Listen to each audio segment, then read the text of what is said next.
Tapi nek neng omah dasteran bolong kabeh. Nah iki. Bojone sampean ora nafsu. Nek bojone sampean lirik wong liya sampean nesu, kan kurang pas nih ngoten niku. Nggih. Jadi kadang-kadang kalau iki kadang giliran delok Mas Katu iki. Nek mau wetu nek macak ya kul-kulan ya, gas-gasan ngoten niku. Nggih. Nuwun sewu nggih. Terus niki kula kadang-kadang merenung lho, nggih. Kula nek ningali jenengan ngeten uripe iki makmur. Kula seneng. Nah, nek saged iki seterusnya makmur. Nggih.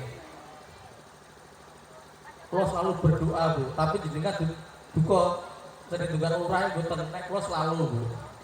Selalu ndonga Mas kula makmur sandang pangane mudah, kesehatane selalu diberikan, nggih. Rezekine kathah, sing tani kuwi tandurane apik, sing tani kurang yo hasilé apik, tapi regane yo ben apik, ben saged tumbas kaya ngene sinten mobile Habib. Nggih. Penak-penak nek sampean sugih kuwi, nek sampean makmur kuwi. Tapi nek sampean gak makmur yo ora penak. Nggih, kula selaku pimpinan desa ngajak sampean uripe makmur. Gak jeneng aku ki makmur, sing makmume gak makmur, iki gak pas. Kadang-kadang kula nggih sering lho. Rezeki niku pun sing ngatur Gusti Allah. Ngertos sing ngatur Gusti Allah iku. Kadang-kadang nek mau takerane sak gelas, ya sak gelas disyukuri. Lah niku kula mboten setuju, Bu. Jenengan makhluk yang paling apik, sing paling punya pikiran. Yo nek saged jenengan iku ya aja pasrah. Wis sak gelas kok kutah lan lho. Kan sering ngoten gede. Dan iki lho sapa sing ngomongi biyen niku. Ngoten lho. Dadi nek saged jenengan yo nek iso sak gelas, nek iso tambah sak tiba sak tangki. Ngoten to. Urip sugih, urip makmur iki enak.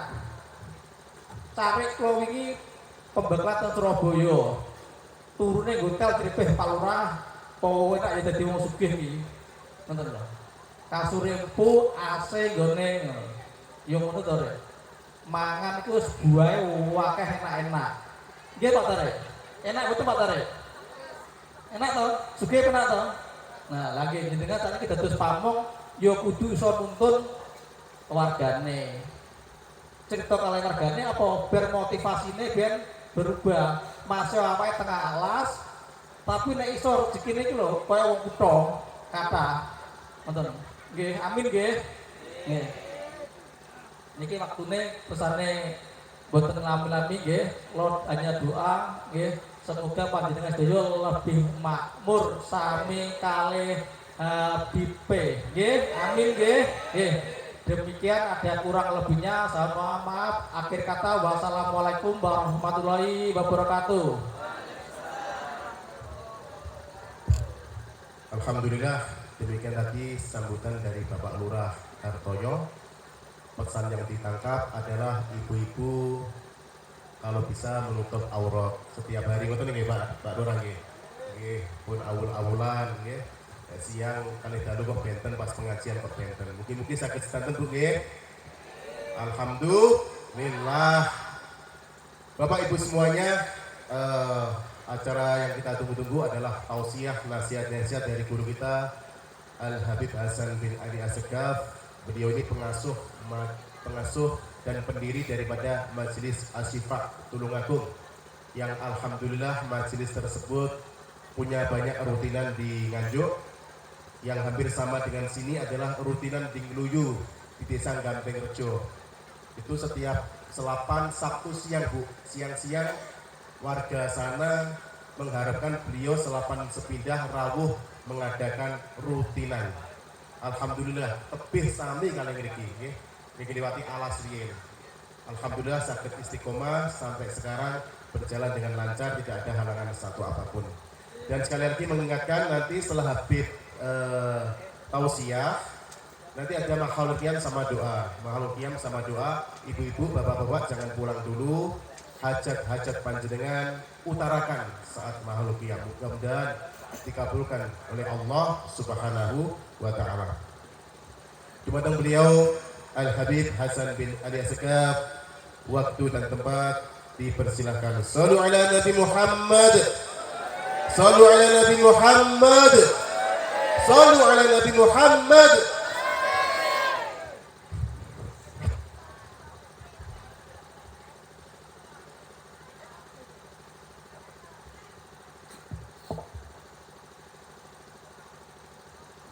Bismillahirrahmanirrahim. Assalamualaikum warahmatullahi wabarakatuh.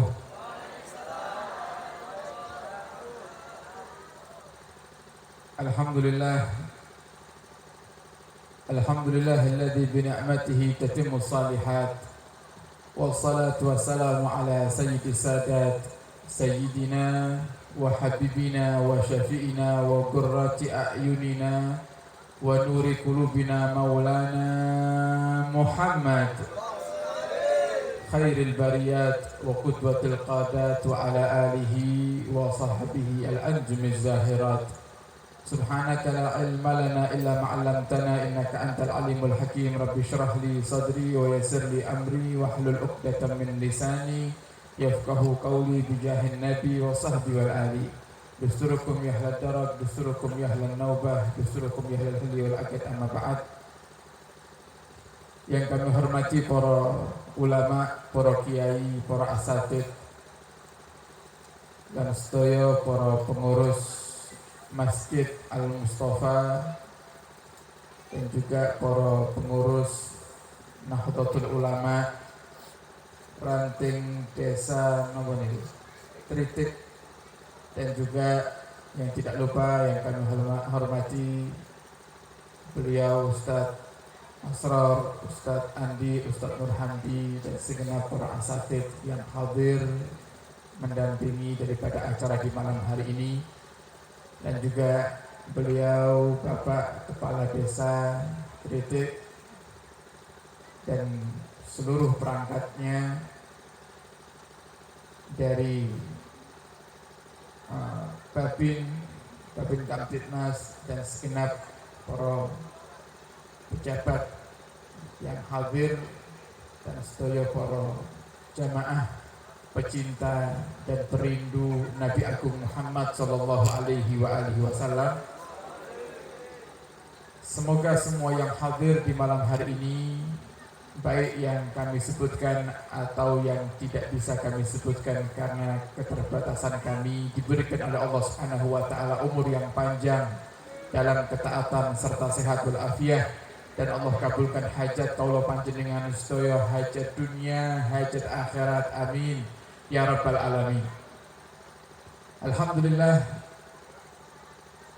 di malam hari ini Bapak Ibu kaula panjenengan berkumpul dalam rangka berbahagia menyambut kelahiran Nabi kita Muhammad sallallahu alaihi wasallam, yang tentunya diadakannya perayaan atau peringatan Maulid Nabi ini tujuan utamanya adalah supaya kaula panjenengan saged membahagiakan Nabi Muhammad sallallahu alaihi wasallam.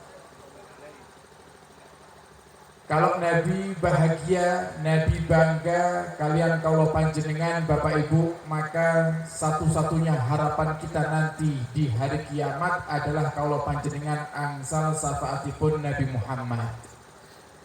Untuk apa syafaat itu? Supaya kaula panjenengan saged mangke melebet datang surganya Allah Subhanahu wa taala. Masalahnya pun lek kita ini Bapak Ibu mau masuk surga ngandalkan ibadah, ngandalkan sholat, sodako, haji, umroh, puasa, kadang-kadang ibadah-ibadah niku dereng sempurna. You know what? Kita sholat jarang khusyuk. Napa malih umat ingkang hidup di akhir zaman kados kaula panjenengan iki paling susah sholat khusyuk para hadirin. Awake dhewe iki lek salat paling khusyuke paling mentok rakaat pertama. Ngene mboten? Rakaat kedua sudah pikirane kemana-mana, sing mikir sawahe, nggih, enek sing mikir utange, kadang enek sing mikir sesuatu yang kadang itu tidak terfikir di luar salat, saged kalau panjenengan pikirkan di dalam salat. Lebih parah malih wonten tiyang niku salat sing dipikiri maksiat. Nah, kira-kira salat yang semacam ini bagaimana kiranya? Nah, ini akan sulit diterima oleh Allah Subhanahu wa taala karena Nabi Muhammad mengatakan dalam hadisnya, innallaha thayyibun la yaqbalu illa thayyiba. Allah itu zat yang baik dan Allah hanya mau terima daripada hambanya ini yang baik-baik saja. Allah kepingin terima salat kaula panjenengan yang baik, sedekah yang baik, haji yang baik, umroh yang baik, puasa yang baik. Sedangkan kita untuk mengerjakan ibadah-ibadah itu secara sempurna kebaikannya atau baiknya sempurna, para hadirin sangat sulit. Maka harapan paling besar kaula panjenengan adalah mencari syafaatnya Nabi Muhammad. Nah, pripun carane?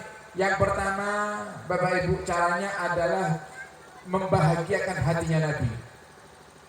Seperti halnya kita mengadakan acara peringatan Maulid Nabi Muhammad seperti ini. Contohnya ngeten, Bapak Ibu. Kalau kita punya pasangan, kita punya anak, datang tiba hari kelahirannya, kita adakan acara ulang tahun. Gini kan? Kira-kira kalau panjenengan punya anak, diadakan acara ulang tahun, anaknya seneng mau boten? Seneng boten genten? Seneng. Nah, maka para hadirin, perayaan Maulid Nabi ini pun juga tujuannya ingin membahagiakan hati Nabi. Nabi niku seneng. Lek nyawang umat ini kumpul-kumpul sholawatan sarang-sarang itu Nabi senang para hadirin. Nabi bahagia. Walaupun kita tidak bisa melihat daripada senyuman Nabi Muhammad SAW, tapi yakin Nabi Muhammad sangat bahagia ketika melihat umatnya berkumpul di majelis untuk belajar bersama, bersolawat bersama kepadanya. Dan ini dibuktikan di zaman Nabi kita Muhammad hidup, Bapak Ibu. Nabi masuk ke satu masjid. Di masjid itu ada dua perkumpulan. Yang satu perkumpulan zikir. Jadi para sahabat sedang berzikir istighosah, yang satu perkumpulan ngaji, belajar ilmu agama. Begitu Nabi masuk ke dalam masjid tersebut, Nabi memilih untuk duduk di majelis yang di dalamnya diajarkan ilmu agama. Begitu selesai majelis, Nabi Muhammad katakan kepada para sahabat, dua majelis yang ada di masjid ini dua-duanya baik. Majelis zikir atau istighosah itu baik, majelis ilmu juga baik. Kemudian Nabi katakan, dan aku lebih senang duduk di majelis ilmu. Tapi Nabi tidak katakan majelis zikir itu tidak baik. Nabi katakan majelis zikir itu baik. Nah, makanya para ulama-ulama kita ahlu sunnati wal jamaah, para hadirin, di Indonesia terkhusus selalu memperingati perayaan Maulid Nabi Muhammad ini bukan hanya dengan bersolawat yang itu termasuk salah satu zikir, tapi juga diajarkan kaula panjenengan untuk belajar ilmu agama. Kenapa? Ini adalah tujuannya menggabungkan dua majelis yang pernah dipuji oleh Nabi kita Muhammad. Nabi katakan majelis zikir itu baik, tapi aku lebih senang duduk di majelis ilmu. Makanya ketika ada perayaan Maulid Nabi, peringatan Maulid Nabi semacam ini, ada zikirnya, dia menikah salawat, karena salawat itu juga termasuk zikir. Kemudian juga ada ngajinya, sehingga majelis kaula panjenengan ini menjadi majelis yang disenangi oleh Nabi Muhammad SAW. Jadi walaupun kaula panjenengan belum bisa melihat senyuman Nabi Muhammad karena melihat kaula panjenengan berkumpul di tempat yang semacam ini, tapi kita yakin Nabi Muhammad pernah mengatakan dalam hadisnya bahwasanya beliau bergembira jika melihat umatnya ngaji, melihat umatnya belajar ilmu agama, melihat umatnya bersalawat kepadanya. Nah, kemudian para hadirin, tujuan daripada kaula panjenengan ini ngaji yang pertama adalah untuk mengamalkan perintah Allah, mengamalkan perintah Nabi. Karena menuntut ilmu itu, Bapak Ibu, hukumnya pun apa? Wajib. Ngaji, belajar ilmu agama niku hukumnya wajib. Sana sunnah, duduk di majelis ilmu niku sana sunnah, Bapak Ibu, wajib hukumnya. Sama bahkan wajibnya itu seperti kalau panjenengan sholat. Karena apa? Sebagian ulama mengatakan ilmu itu wajibnya menjadi fardu ain jika kaulo panjenengan tidak mengerti perkara-perkara yang wajib. Seperti apa? Belajar tentang sholat, belajar tentang ilmu zakat, ilmu puasa di bulan Ramadan. Niki hukumnya fardu ain. Lah sholat 5 waktu niku nggih hukumnya fardu ain. Jadi fardu itu kan wonten kalih Bapak Ibu. Nggih. Wonten fardu ain, wonten apa? Fardu kifayah. Lek fardu ain itu harus kaulo panjenengan kerjakan sendiri-sendiri. Tidak boleh diwakilkan. Tapi lek fardu kifayah, contoh fardu kifayah niku sholat jenazah. Kalau ada warga Tritik yang meninggal, kok satu desa ini tidak ada yang mau menyolatinya, maka satu desa semuanya dosa. Semuanya dosa. Tapi selagi ada yang mau menyolati 1-2 orang yang mau menyolati jenazah itu, kok yang lainnya nggak mau, maka yang lainnya tidak dianggap dosa. Karena ada yang mewakili.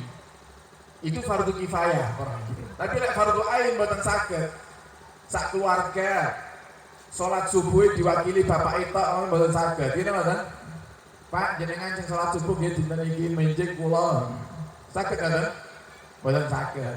Salat mboten saged di salat 5 waktu mboten saged diwakilkan. Nah ini para hadirin belajar pun juga seperti itu. Terutama tujuan kita belajar ini kersane kawula panjenengan ngerti. Tujuan hidup ini untuk apa sih?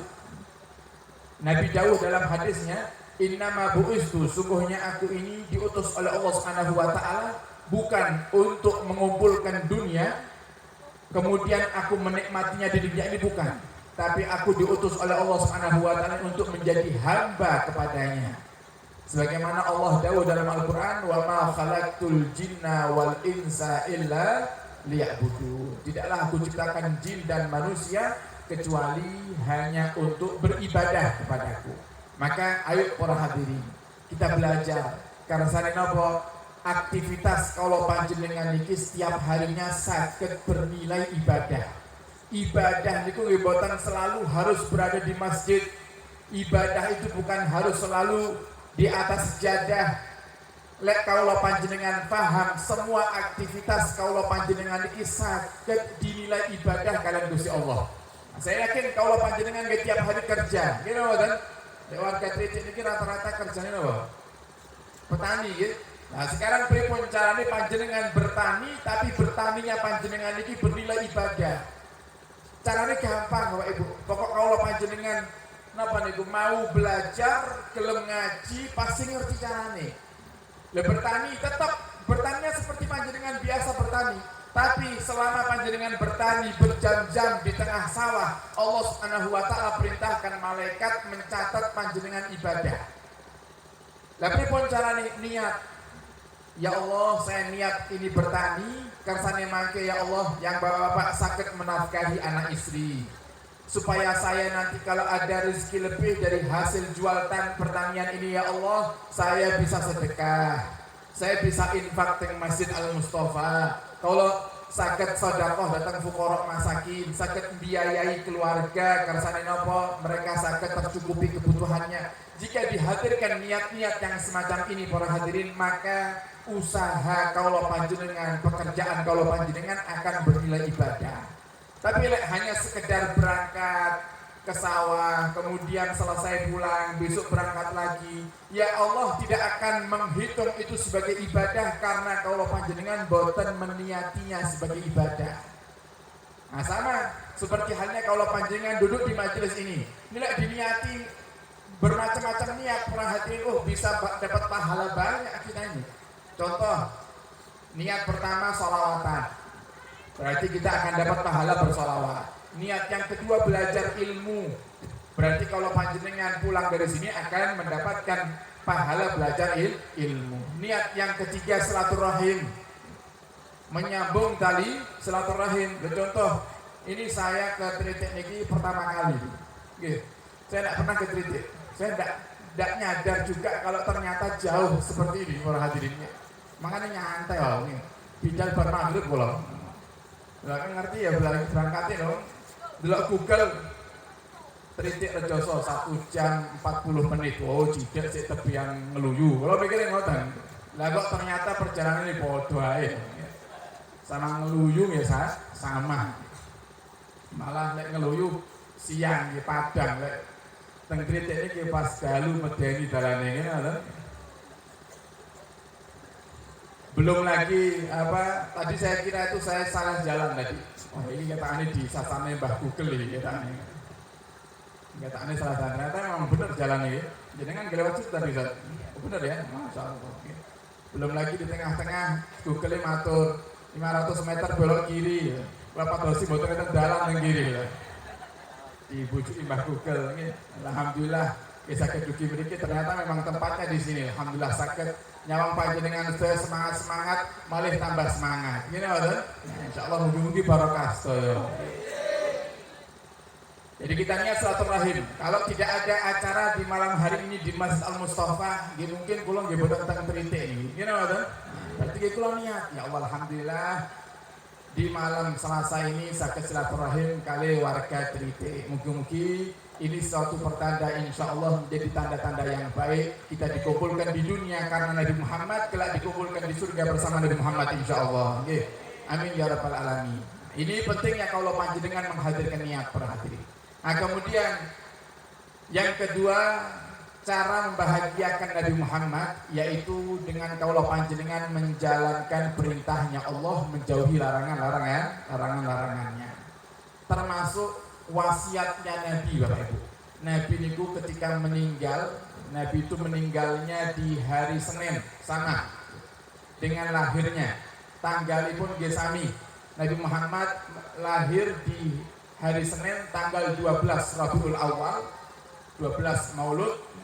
Meninggalnya pun juga sama di hari Senin tanggal 12 Rabiul Awal di bulan Maulud. Kemudian para hadirin, Nabi Muhammad itu wafat di kamarnya, di kamar Sayyidah Aisyah. Yang di saat itu Nabi Muhammad wafatnya pun juga di pangkuan istrinya yang bernama Sayyidah Aisyah.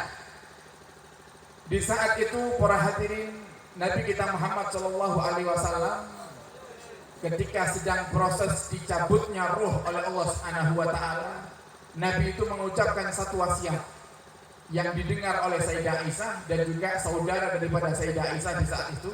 Di antara wasiat Nabi Muhammad, Nabi katakan semacam ini: as-salah, as-salah, as-salah. Kemudian Nabi Muhammad mengatakan selanjutnya, dan jagalah wanita-wanita kalian, kata Nabi Muhammad. Wa ma malakat aimanukum, wa ma malakat aimanukum, dan perempuan-perempuan yang halal bagi kalian jagalah mereka. Terus Nabi ulang itu. Berarti ada dua hal yang menjadi satu daripada wasiat terpenting yang sampai Nabi kita Muhammad mengucapkannya di detik-detik lahirnya Nabi para hadirin. Di detik wafatnya Nabi Muhammad. Yang pertama menika salat. Niki cobi jenengan bayangkan Bapak Ibu, Nabi ini sudah mau wafat nih. Sudah mau dicabut rohnya, yang Nabi ingat adalah wasiat untuk umatnya. Napa wasiat itu Nabi Muhammad? Salat. As-salah, salat, dan tidak diucapkan satu kali, berulang-ulang Nabi ucapkan as-salah, as-salah, as-salah, wa ma malakat aimanukum, salat, salat, salat, kata Muhammad. Ini menunjukkan bahwasannya sholat itu ibadah yang paling penting Bapak Ibu. Sampai Nabi niku dawuh dalam hadisnya, man taraka sholata amidan muta'ammidan faqad bari'a min dhimmatillah. Kalau ada orang itu yang meninggalkan sholatnya sengaja, memang boten purun sholat, padahal piyambake ngertos sholat niku wajib, maka dia telah lepas daripada tanggung jawabnya Gusti Allah. Nah, sekarang kita berpikir Bapak Ibu, ayo kita merenung. Kira-kira oleh awake dhewe niki terlepas daripada tanggung jawabnya Allah, terus sinten sing badhe ngurusi kawula panjenengan? Sing maringi kawula panjenengan sehat sinten? Sinten? Gusti Allah. Ingkang maringi kawula panjenengan rezeki sinten? Allah. Yang ngasih kita sembuh ketika sakit sinten? Allah. Yang ngasih kawula panjenengan bahagia dalam rumah tangga sinten? Allah. Semuanya Allah. Lah pripun gambarannya jika kita yang diurusi oleh Allah ini kok tiba-tiba Allah melepaskan tanggung jawab itu kepada kaula panjenengan. Nah, maka yang akan terjadi hidup kita akan sengsara, dan sengsaranya bukan hanya di akhirat nanti karena disiksa, tapi sengsaranya pun juga di dunia ini para hadirin. Makanya kata Nabi Muhammad, orang yang meninggalkan salat itu hidupnya akan tidak nyaman. Seandainya pun dia bahagia itu hanya sebentar. Itu pun bukan nikmat. Itu pun bukan nikmat. Napa niku istidraj? Istidraj niku napa? Istidraj itu adalah bentuk pemberian dari Allah, bukan karena Allah sayang, tapi karena Allah murka. Dan niki yang menjadi jawaban jika ada orang muslim bertanya, "Habib, Ustadz, Kiai, saya ini kan sholat tiap hari, Ramadan puasa, tiap tahun di zakat, tapi kenapa rezeki saya seret, rezeki saya susah, sedangkan di luar sana banyak orang-orang, jangankan sholat muslim saja tidak mereka. Banyak mereka orang-orang kafir yang rumahnya besar, tokonya banyak, mobilnya mewah-mewah, tapi hidupnya bahagia, rezekinya lancar. Jangankan sholat muslim saja tidak mereka." Nah, jawabannya, siapa yang memberikan kepada orang-orang kafir itu? Kenapa niku nikmat rezeki yang ngasih kepada mereka sehat, yang ngasih kepada mereka rumah yang mewah, mobil yang mewah? Siapa? Allah yang ngasih. Tetap yang ngasih Allah, tapi ngasihnya itu bukan nikmat, ngasihnya istidraj namanya. Nah, istidraj itu kata ngetan para hadirin. Kalau ada anak kecil di tritik niki yang kepingin main layang-layang, lah piyambake kepingin layang-layang itu terbang jauh. Kalau ada orang main layangan, kepingin layangannya terbang jauh, harus diapakan? Di benangnya diapakan? Diulur. Parsane tambah jauh nanti ke bawah angin. Nah, sama. Kalau orang itu tidak mau taat sama Allah, tidak mau jalankan sholat, Ramadan dia boten purun poso, kemudian kok ternyata rezeki tasik lancar, itu sanes nikmat. Itu namanya Allah kepingin mengulur-ngulur kalau panjenengan. Ibarat tirasit yang Surabaya ngeten. Gila. Duit, pengen duit leh, panganan duit. Pengen mobil, gila, panganan mobil, tapi nanti rasakan di akhirat aku akan siksa kamu seberat-beratnya. Nah, itu namanya istidraj. Jadi kalau kita berkata, "Oh, saya ini sudah sholat, kenapa hidup saya masih miskin? Kenapa hidup saya susah?" Karena Allah itu, para hadirin, Allah itu maha adil. Allah itu tahu keadaan yang terbaik akan kaula panjenengan. Makanya tiang-tiang soleh riyen itu Bapak Ibu, mau dikasih nikmat, dikasih musibah, tetap engkang mereka ucapkan itu adalah alhamdulillah. Lek kaula panjenengan kali angsal nikmat alhamdulillah, lek angsal musibah napa? Innalillah. Itu orang umum itu. Muslim yang umum harusnya kalau dapat nikmat alhamdulillah, dapat musibah innalillah. Tapi kalau mereka para wali dapat nikmat alhamdulillah, dapat musibah alhamdulillah. Kenapa? Karena yang mereka lihat bukan apa yang diberikan, tapi yang mereka lihat siapa yang memberikan. Yang ngasih nikmat Allah, yang ngasih musibah sudah Allah. Jadi karena yang ngasih Allah sama-sama Allah, dia yang ngasih, mereka tetap alhamdulillah. Karena memang ada Bapak Ibu, musibah itu yang justru membawa kebaikan kagem kaula panjenengan. Nah, beberapa waktu yang lalu kita ngisi di majelis, saya sampaikan umatnya Nabi Muhammad niki Bapak Ibu, saking dicintainya kalian Gusti Allah, sumpah ke kaula panjenengan niki malah menjadi ampunan dosa. Dalam satu hadis Nabi Muhammad dawuhnya, jika ada di antara kalian yang sumpah mikiri kebutuhan sehari-hari, bapak-bapak sumpah duit telas, berhasil lah kok pas telas, gini kan? Duit entek, berhasil entek, bingung, sumpah mikir piye cara mangan. Akhirnya jenengan merenung, duduk depan teras rumah sambil napa niku ngelamun piye carane sesuk mangan, ya. Sumpah. Itu karena kalau panjenengan ini umatnya Nabi Muhammad, sumpahnya kita mikirkan kebutuhan keluarga itu Allah berikan ampunan. Jadi Allah ampuni dosa kalau panjenengan. Makanya jenengan ini sering-sering sumpah, gitu kan? Lebih diampuni dosanya, gitu kan? Coba bayangkan, nikmat Mana lagi ini yang kita dustakan jadi umatnya Nabi, sumpah tok loh diampuni dosa orang ini. Sumpah aja diampuni dosa. Makanya para ulama, para wali ini di saat-saat mereka susah, mereka alhamdulillah. Kita ini masih mending Bapak Ibu. Kalau panjenengan kadang nggak diujikan Gusti Allah ini ujiannya kecil, tidak ada apa-apanya dengan ujiannya Nabi Muhammad. Pernah satu hari para hadirin ini disebutkan oleh Imam Ghazali dalam Ihya-nya. Pernah satu hari Nabi Muhammad itu sedang bersama satu sahabat. Dan di saat itu Nabi Muhammad mendengar kalau putrinya itu sedang sakit. Putri Nabi sinten namine? Sayyidah Fatimah. Putri tercintanya Nabi Muhammad. Didapat kabar Nabi kalau putrinya sedang sakit. Akhirnya Nabi itu dawuh datang sahabat yang mendampingi Nabi ini, wahai sahabatku, maukah kamu aku ajak untuk menjenguk putriku Fatimah? Kemudian sahabat itu mengatakan, bala ya Rasulullah, wahai Rasul, kenapa tidak? Saya sangat mau sekali kalau memang kau ajak aku untuk menjenguk putrimu. Akhirnya berangkat Nabi bersama sahabat ini ke rumah putrinya Nabi Muhammad Sayyidah Fatimah yang di saat itu dikabarkan sedang sakit. Kemudian Nabi Muhammad sebelum masuk rumah Sayyidah Fatimah, seperti halnya kebiasaan Nabi kalau mau masuk ke rumah orang, mau itu keluarga ataupun bukan keluarga, Nabi selalu meminta izin dan mengucapkan salam. Jadi sakit kalau panjenengan tiru Bapak Ibu. Kalau masuk rumah itu salam. Masuk rumah itu salam. Sekarang apa sih susahnya panjenengan namun matur assalamualaikum, susahnya itu apa? Padahal di balik itu manfaatnya banyak para hadirin. Jadi Nabi mau masuk rumah putrinya sendiri, Nabi tetap salam. Assalamualaikum ya Fatimah, dijawab sama Sayyidah Fatimah dari dalam. Waalaikumsalam wahai ayahandaku. Kemudian, bolehkah aku masuk wahai Fatimah? Kata Nabi Muhammad. Kata Sayyidah Fatimah, tentu wahai Rasul, silahkan masuk. Tapi wahai Fatimah, aku sedang membawa satu sahabatku. Kemudian apa kata Sayyidah Fatimah? Sebentar wahai ayahku, aku di dalam tidak pakai kerudung. Karena kerudungku sedang kotor, aku cuci.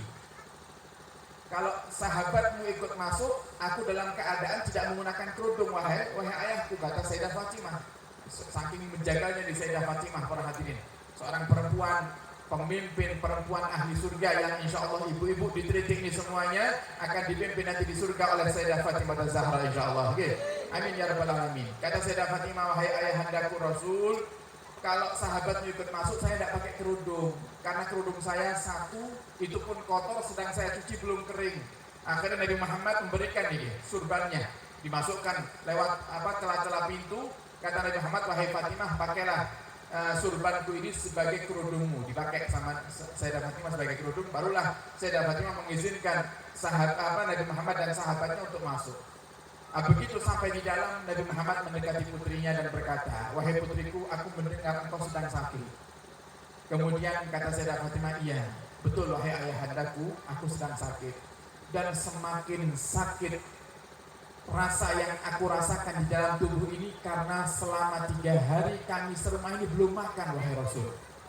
Putrinya Nabi ini, putrinya Nabi, saya ini semakin merasa sakit dalam tubuh saya ini, wahai Rasul, karena selama 3 hari suami saya Ali bin Abi Thalib dan putra-putra saya Hasan dan Husain semuanya belum makan selama 3 hari.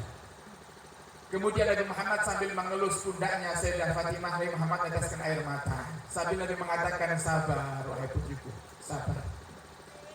Ketahuilah wahai putriku, aku ini diutus oleh Allah menjadi seorang nabi. Aku ini diutus oleh Allah menjadi kekasihnya.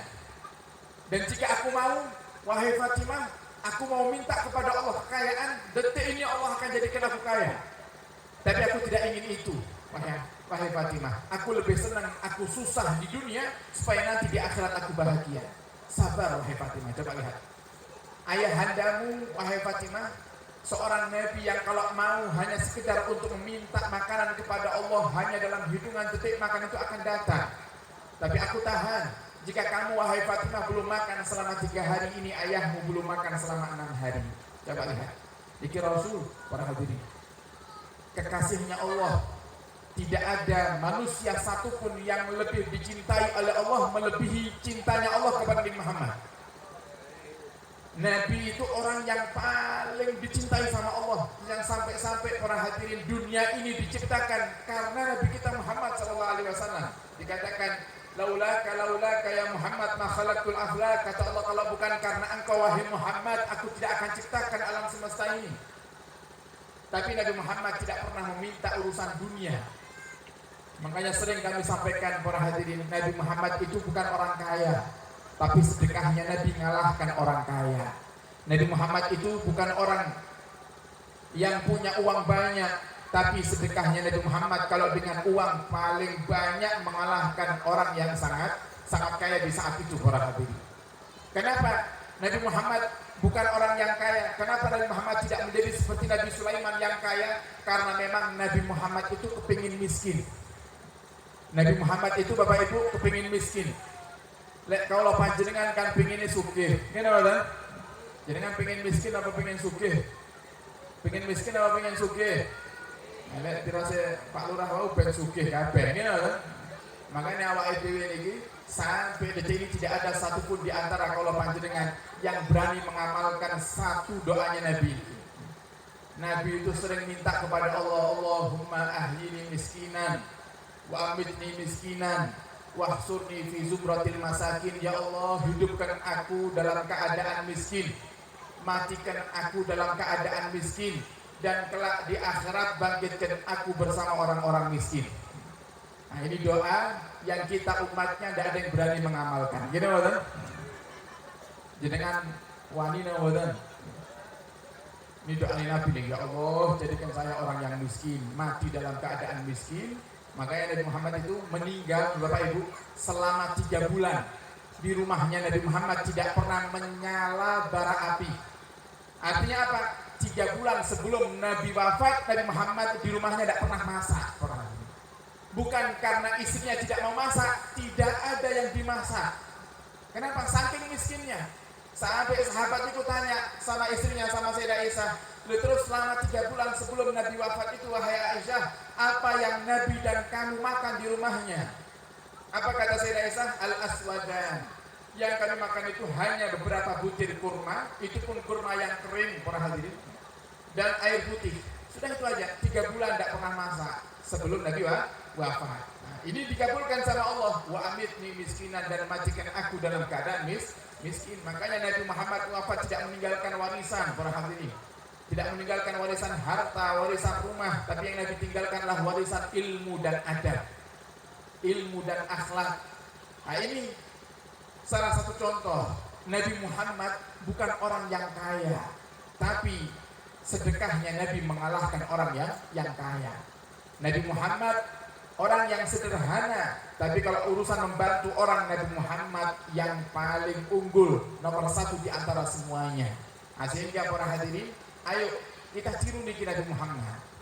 Jangan kita menjadi orang yang ternyata apa yang kaulah panjenengan miliki ternyata adalah istidraj dari Allah Subhanahu wa taala. Caranya pripun? Ayo jaga salatnya. Nah, diingat-ingat Bapak Ibu, kalau panjenengan ini hidup numpang di buminya Gusti Allah. Gini kan? Yang ngasih sehat di Gusti Allah, yang ngasih kita selamat di Gusti Allah, yang mari kalau panjenengan di Gusti Allah. Terus mana tanda syukur kita kepada Allah? Apakah kita masih dengan beraninya meninggalkan sholat 5 waktu? Minimal sholat 5 waktunya dijaga. Lek panjenengan boten purun sholat sunnah, minimal yang 5 waktu jangan ditinggalkan para hadirin. Pripun kalau panjenengan iki hajate kathah, hajat kita ini banyak para hadirin, tapi tidak pernah sholat. Kira-kira pripun carane niki? Kalau panjenengan bisa mendapatkan hajatnya, sedangkan kita tidak sholat, tidak bisa para hadirin. Kuncinya sholat dulu. Kuncinya sholat dulu. Makanya ada satu motivasi. Niki saged panjenengan ingat-ingat di dalam hati, dalam pikiran para hadirin. Sedaya kalau panjenengan ingkang hadir datang acara niki, sedaya ganti hajat. Gini mboten? Saya yakin semuanya punya hajat. Tidak mungkin tidak punya hajat. Karena memang kita diciptakan di dunia ini untuk memiliki hajat. Ada yang hajatnya urusan dunia, ada yang hajatnya urusan akhirat. Seandainya hajat dunia kaulah panjenengan sampun dicukupi kalian Gusti Allah, tetap kita punya hajat akhirat. Hajat apa itu? Hajat kepingin masuk surga. Hajat kita banyak para hadirin. Bagaimana bisa hajat yang banyak akan dikabulkan dengan cepat kalau kita sering sholatnya terlambat? Hajatnya kepingin cepat tapi sholatnya sering terlambat. Ini satu hal yang bertentangan. Kalau panjenengan kepingin hajatnya cepat dikabulkan kalau Gusti Allah, maka caranya ayo jaga sholat lima waktu. Insyaallah mugi-mugi Allah dibesakan kalau panjenengan sedaya tiang-tiang ingkang rutin istiqomah menjalankan sholat lima waktu. Amin ya rabbal alamin. Kemudian yang terakhir, Bapak Ibu, perbanyak membaca sholawat. Sambil napa niku bertani di sawah, cobi baca sholawat. Kersane urip niku berkah. Karena sholawat ini ibadah yang paling afdol, perhatikan. Sholawat itu ibadah yang paling afdol. Kenapa? Karena diterimanya pasti. Sholawat itu ibadah yang diterimanya pasti. Jenengan bacanya pamer, tidak pamer, ikhlas, tidak ikhlas, sendiri atau di depan orang banyak, semuanya diterima oleh Allah Subhanahu wa Ta'ala. Satu-satunya amalan yang paling cepat untuk supaya hajat kaula panjenengan dikabulkan karena Gusti Allah, yang menika diantaranya adalah membaca sholawat kepada Nabi. Sholawatnya tidak usah sing dawa-dawa, sholawat sing gampang-gampang mawon. Sallallahu alaihi Muhammad. Sambil teng sawah kita kerja, coba lisannya niki dibiasakan untuk baca sholawat. Sallallahu alaihi Muhammad, sallallahu alaihi Muhammad, sallallahu alaihi Muhammad. Dan kita di Majelis Asyifa para hadirin menghimbau seluruh jamaah niku untuk membaca sholawat. Untung-untung sakit tiap hari betul tasbih. Nih sakit tiap hari betul tasbih. Jadi kemarin malam Senin yang lalu kita di rutinan Majelis Asyifa di markas besar Majelis Asyifa Tulungagung niku wonten satu pejuang yang bagi-bagi tasbih. Karena napa? Karena jamaah niki sregep sholawatan. Kenapa kok harus dengan tasbih? Sebenarnya tasbih ini hanya penunjang saja. Yang terpenting itu adalah hati dan lisan kita. Nah, cuman kadang ngeten, Bapak Ibu, kalau saya itu kenapa menghimbau jamaah untuk pakai tasbih ngeten iki? Tapi jenengan pas ning sabin ning sawah ya tasbihan hilang tasbihnya ini malah ketanem malah cukul tasbih ning sawah. Nah, ini pas lagi nganggur di jalan, nyetir motor, nyetir mobil. Nah, niku tasbihan. Kenapa? Karena tasbih ini bukan untuk pamer. Ben di wara napa soleh, ben ketok alim, sok soleh mboten. Perhatian tasbih ini yang pertama sebagai pengingat. Karena dengan lihat tasbih saya jadi ingat, oh ya saya belum salawat kepada Nabi Muhammad SAW. Kemudian yang kedua, nah ini saya sering pakai tasbih tangan kiri. Saya kadang pakai tasbih tangan kanan, tapi seringnya pakai di tangan kiri. Kenapa? Para hadirin, karena tangan kanan ini paling sering gunakan ibadah. Gini betul? Kita napa niku salat tahiyat terakhir atau tahiyat tasawuf awal ketika kita ucapkan asyhadu an la ilaha illallah sing ngacung tangan kanan apa tangan kiwa? Napa ning tritike tangan kiri sing ngacung? Kanan nggih. Asyhadu an la ilaha illallah kanan yang dipakai. Untuk makan kanan yang dipakai. Gini betul? Untuk lempar jumroh, jangan haji tangan kanan yang dipakai. Gini betul? Ketika melewati Hajar Aswad, kita dianjurkan untuk mengucapkan salam kepada Hajar Aswad dengan mengangkat tangan kanan yang dipakai. Untuk berjabat tangan, musafahah, tangan kanan apa tangan kiri? Tangan kanan yang dipakai. Nah, tangan kiri ini masak nih, gitu loh tuh. Tangan kiri dipakainya yang kotor-kotor. Nah, otomatis nanti para hadirin khawatir tangan kiri kita ini ternyata tidak punya amalan, makanya Nabi itu kadang kalau pakai cincin di tangan kanan, kadang di tangan kiri. Kenapa? Kalau ditanya ya supaya tangan kiri ini kebagian kebaikan. Nah, karena kebaikan tangan kirinya yang mencet untuk salawat. Sallallahu alaihi Muhammad, sallallahu alaihi tangan kiri ya yang mencet. Maka tangan kiri akan jadi saksi, ya Allah. Walaupun tangan kiri diciptakan olehmu ya Rabb untuk hal-hal yang negatif, bersihkan kotoran, kemudian untuk kaki kiri juga untuk masuk kamar. Kamu yang kiri-kiri pokoknya yang jarang disukai, disukai oleh Allah, jarang disukai oleh Nabi kita Muhammad. Bahkan Nabi Muhammad pesannya dalam hadis ala bayaminu, selalu utamakan yang kanan. Pakai baju dahulukan tangan kanan, pakai sandal dahulukan kaki kanan. Yang kiri juga harus kita perhatikan, di antaranya hikmahnya adalah supaya kalau panjenengan saged menambah amal ibadah buat tangan di kiri. Bukan kita ingin mengutamakan yang kiri, boten, bagi-bagi. Jadi kadang kita tasbihan di tangan kanan. Kalau tangan kiri capek, tasbihan di tangan kanan. Kadang tangan kiri, supaya tangan kiri kita ini isinya boten kotor. Juga ada baiknya para hadirin. Nah, ini salah satu tujuan kita menggunakan tasbih. Nah, ayo para hadirin, sama-sama kita perbanyak sholawat kepada Nabi Muhammad. Nah, sebelum kita tutup majelisnya, saya ingin buat kesepakatan sama Bapak Ibu semuanya. Karena belum tentu saya akan datang lagi ke sini. Nah, semoga bisa ke sini lagi insyaallah lain waktu. Oke, sakit silaturahim malih, kempal-kempal malih insyaallah. Nah, tapi karena kita tidak tahu para hadirin, kita bikin kesepakatan bersama. Seperti halnya majelis-majelis yang lalu, selama bulan Maulid ini saya bikin kesepakatan dengan para jamaah. Kesepakatannya apa? Kesepakatan baca salawat. Kita sepakati bersama jumlahnya. Kalau lo ngamalkan, panjenengan ngamalkan. Ngerti nggih? Sesuai dengan kesepakatan di malam hari ini. Nah, kita mulai dari jumlah yang terbesar dulu. Ini lek jamaah kritik, seandainya tiap hari maca salawat 1000 kali sanggup napa mboten? Tidak ada yang jawab. Korting di diskon. Tiap hari salawat 500 kali sanggup Ramadan. Nah, mulai ada yang jawab, tapi masih belum kompak, berarti belum sepakat. Kurangi lagi. Tiap hari salawat kepada Nabi Muhammad 300 kali sanggup Ramadan. Mulai banyak, tapi masih ada yang diam. Tiap hari salawat kepada Nabi Muhammad 100 kali sanggup Ramadan. Alhamdulillah pun disepakati minimal sehari 100 kali. Ngoten nggih Bapak Ibu nggih? Tidak boleh kurang dari 100. Kalau ternyata waktu malam tiba, waktunya kalau panjenengan tidur kok lihat tasbihnya kok ternyata belum 100, maka kita tidak boleh tidur. Ngoten nggih? Oh, ini saya praktekkan di rumah para hadirin.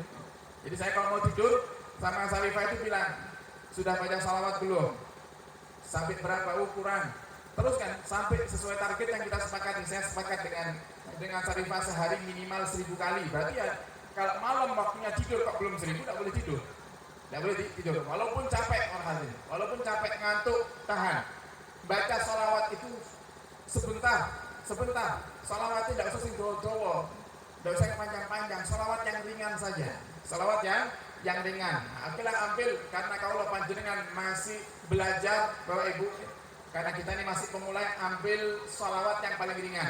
Salawatnya sallallahu ala Muhammad. Sallallahu ala Muhammad. Jadi peng 100 ya tidak sampai 5 menit. Gini kan? Sallallahu ala Muhammad, sallallahu ala Muhammad, sallallahu ala Muhammad tidak sampai 5 menit itu. Nah, insyaallah dengan berkahnya salawat, Allah kabulkan semua hajat insyaallah. Oke. Sanggup ya Pak Ibu nggih? Sehari berapa kali? 100 kali. Tapi jenengan rutin 41 hari saja. Panjenengan rutin 100 kali baca salawat kepada Nabi Muhammad SAW, panjenengan pasti akan mendapati perubahan yang drastis daripada kehidupan kaulah panjenengan sedaya. Karena apa? Nabi yang mengatakan ini amalan langsung dari Allah, dari Nabi. Nabi katakan ketika ada seorang sahabat namanya Ubay bin Ka'ab yang suka membaca salawat kepada Nabi Muhammad, apa kata Nabi Muhammad? Idzan yukfa hammuka wa yukfar laka dzambuka. Kalau begitu wahai Ubay, dengan berkahnya kamu banyak salawat, Allah selesaikan semua hal yang menjadikanmu sumpek. Nah, berarti kan yang jadikan kita sumpek apa? Masalah-masalah kita. Dengan berkahnya salawat, semua masalah kita akan diselesaikan oleh Allah Subhanahu wa Ta'ala. Dan Nabi juga katakan wa yukfar laka dzambuka, dan Allah akan ampuni dosa-dosamu. Maka ayo kita semangat membaca salawat kepada Nabi kita Muhammad Sallallahu Alaihi Wasallam. Semoga yang hadir di malam hari ini diberikan oleh Allah Subhanahu Wa Taala keistiqomahan untuk bisa menjaga salat 5 waktu dan juga mengamalkan salawat kepada Nabi Muhammad Sallallahu Alaihi Wasallam. Amin ya rabbal alamin. Wallahu a'lam bishawab. Kita tutup dengan saya berdoa munajat sebentar para hadirin, karena ini waktu yang sangat tepat untuk kalau panjenengan bermunajat. Kita minta kepada Allah Subhanahu wa Ta'ala sareng-sareng. Kemudian nanti di akhir kita langsung mahalul qiyam. Ngaten ya Bapak Ibu nggih? Ini sabar sebentar nih, ngantuk nih. Sabar ngantuk nih. Derek nih. Insya Allah ini acara semacam ini biasanya diadakan setahun sekali. Gini Mas. Nah, tengkritik ini peringatan Maulid setahun sekali ngatain ya. Nah, setahun sekali kedai sampai subuh harus ya. Mau setahun sekali lek. Setiap hari, setiap minggu lah, mungkin jam 10 buyar. Lek setahun sekali kedai ini sing nikmat sekalian, sing suwe sekalian kalau setahun sekali. Karena hafalnya sampai subuh kok kadang gitu Mas. Ya masuk Maulidan jam 10 wis sambat ngantuk. Lek karnavalan ndak enak sing sambat, malah kepengin terus dibubar nih nggih panggah terus saya nggih. Nah, ini kita Maulidan tidak boleh kalah. Insya Allah kan tidak sampai subuh. Kita baca doa dulu sebentar, kemudian nanti kita mahal qiyam, kemudian selesai. Insya Allah. Ngoten nggih, nggih. Bismillah, kita baca doa bersama-sama. Semoga dengan berkahnya kita membaca doa bersama-sama, Allah kabulkan semuanya insya Allah. Karena dikatakan tidaklah berkumpul umatnya Nabi Muhammad sebanyak 40 orang kecuali salah satunya ada yang dicintai oleh Allah yang jika mengamini doa-doa kaulah panjenengan insya Allah doa kita akan diijabahi oleh Allah Subhanahu wa taala.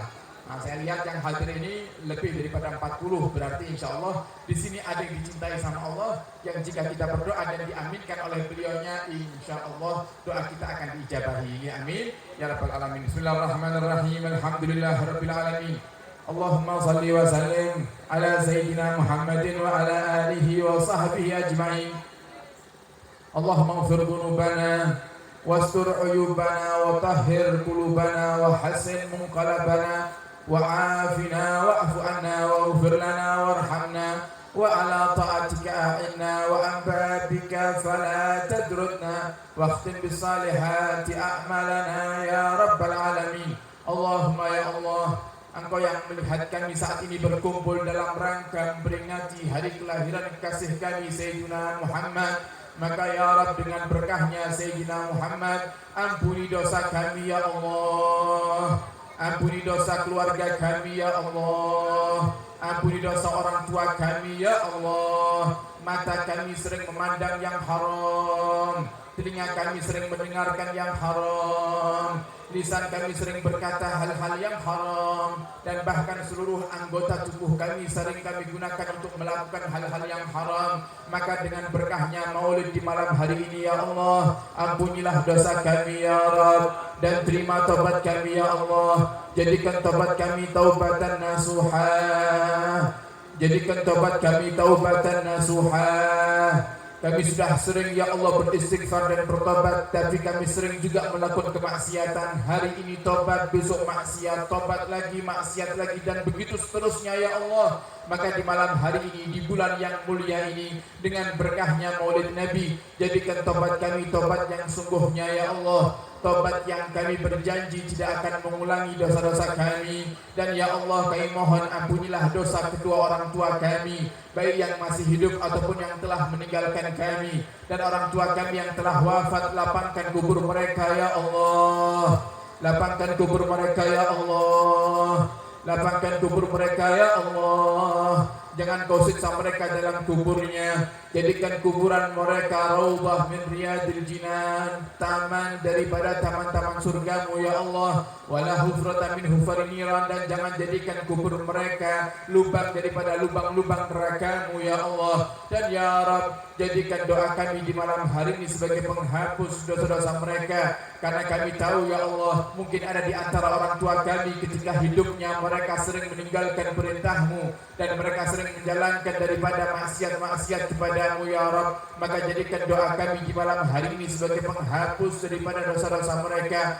Jangan kau siksa mereka ya Allah, sebagaimana dahulu mereka di masa hidupnya selalu menyayangi kami, maka sayangi mereka di alam barzahnya ya Rabb. Tahannan ala dha'fihim kama kanu ala dha'fina mutahanninin, sebagaimana mereka selalu memperhatikan kami dengan keadaan kami di waktu kami masih kecil, maka ya Allah perhatikan mereka di alam barzahnya ya Rabb. Jangan kau siksa mereka, dan jadikan ya Allah kuburan mereka yang selalu kau terangi dengan cahaya Al-Quran, dengan cahaya salawat kepada kasihmu Nabi Muhammad sallallahu alaihi wasallam. Dan ya Allah orang tua kami yang masih hidup, panjangkan umur mereka ya Rabb. ada di antara kami yang tinggal jauh daripada orang tua kami, mereka yang jauh di sana ya Allah, jika hari ini mereka sedang sakit, angkat penyakit mereka ya Allah. Jika hari ini mereka sedang susah, berikan kepada mereka solusi dari setiap masalah mereka ya Allah. Jika hari ini mereka punya hajat, kabulkan hajat mereka ya Allah.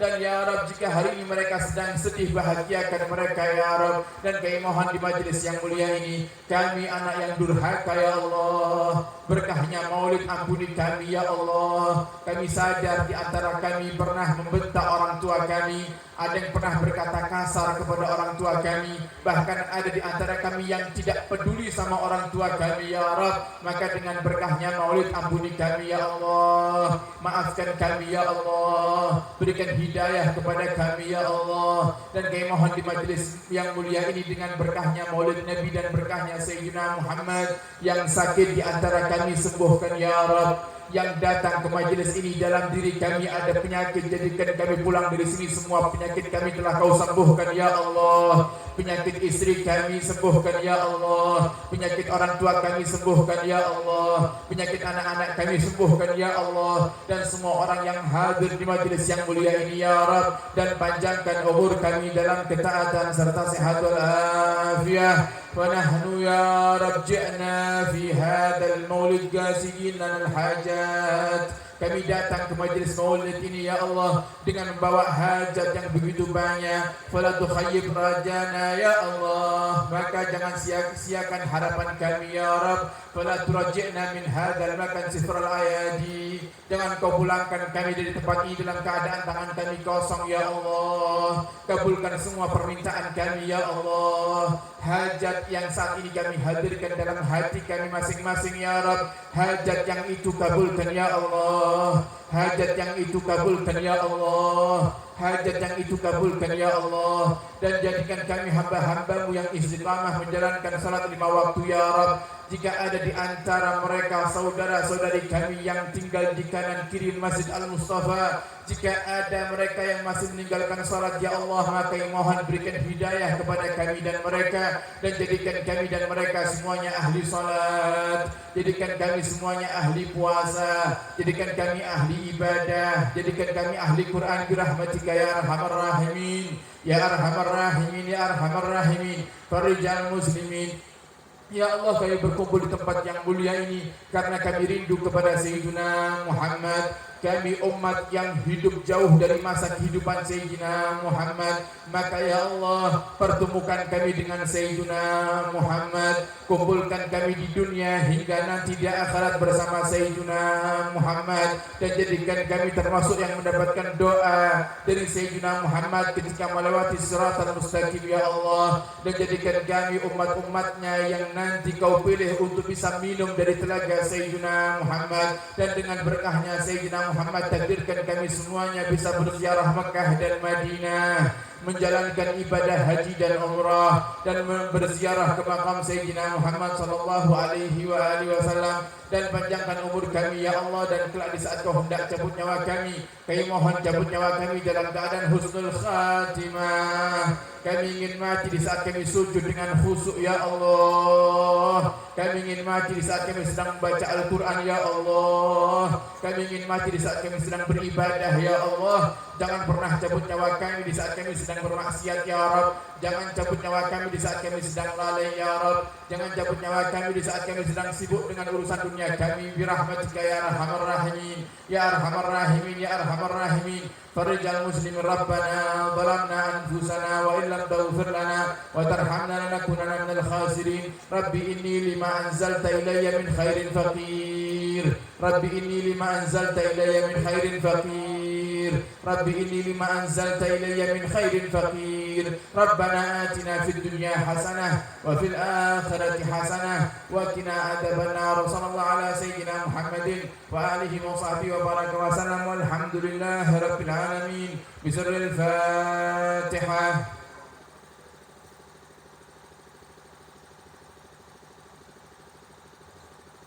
Monggo sareng-sareng kita mahal qiyam sambil kita bertawasul kepada Sayyidina Muhammad sallallahu alaihi Muhammad sallallahu alaihi wasallam. صلى الله على محمد يا ربي صل وسلم يا نبي سلام عليك يا رسول سلام عليك الله يا حبيب سلام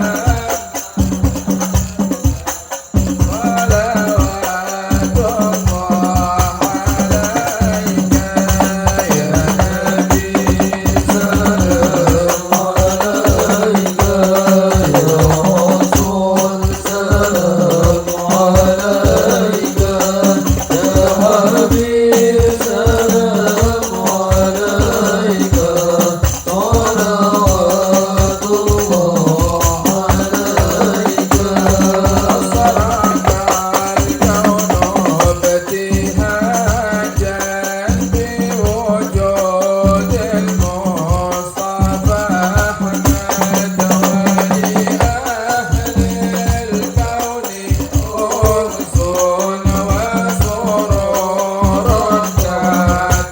تتجدد نبي سلام عليك يا رسول سلام عليك يا حبيب سلام عليك صلوات الله عليك فاقتربوا يا أهل المساني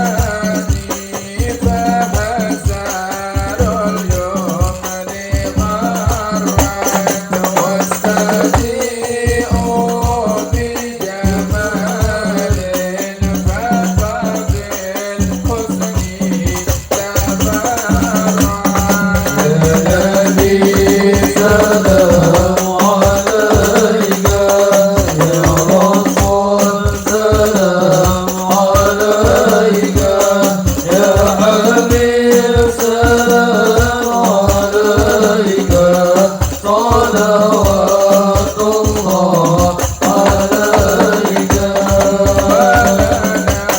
البشرى بساعة مستمر ليس ينفد حيث أوتينا عطاء كما الفخر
محمد